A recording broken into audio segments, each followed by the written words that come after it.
Tito, bouge un peu le monsieur là.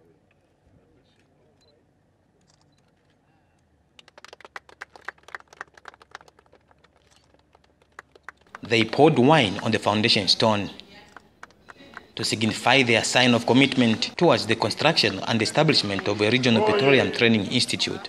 The training school will be constructed on the eastern side of Lake Tanganyika in Kalemi, Democratic Republic of Congo. The Congolese government has committed itself to financing the commencement of the project. C'est qu'il y a du pétrole dans notre lac. So there is petroleum in our lake. Que tous les indices de la présence du pétrole sont réunis. So we'll see all setup of Et je me presence suis dit, of hydrocarbon. la formation commence maintenant. So I said the training start right now. For Zambia, the establishment of the institution will enable the country to train more specialists in oil and gas exploration. This is something which we should do right now to equip, our young people who come and manage this. We need to have an in-house training, and that should be done from this institution. We have been sending our people to specialize in oil and gas up to their first degrees in England, France, as well as in Italy. We don't want to do that. We must cater, we must build our own in-house, which will support now this new venture we are going in. And Tanzania is ready to start work with the Congolese government on the project.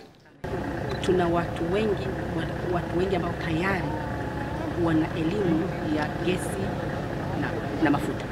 Well, so we are proud to build this institute together. We are going to work together for the growing of this institute, and young people will come to study here.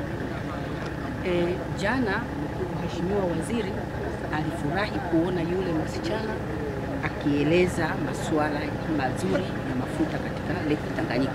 So yesterday the Excellency Minister of Hydrocarbon of Congo was very happy and proud to see the presentation of different countries, and we are convinced that we are going to fund oil and gas in our lake.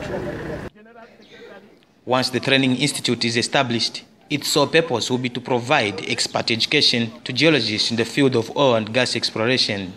After the laying of the foundation stone, the visiting government leaders from Tanzania and Zambia were treated to a boat cruise on Lake Tanganyika.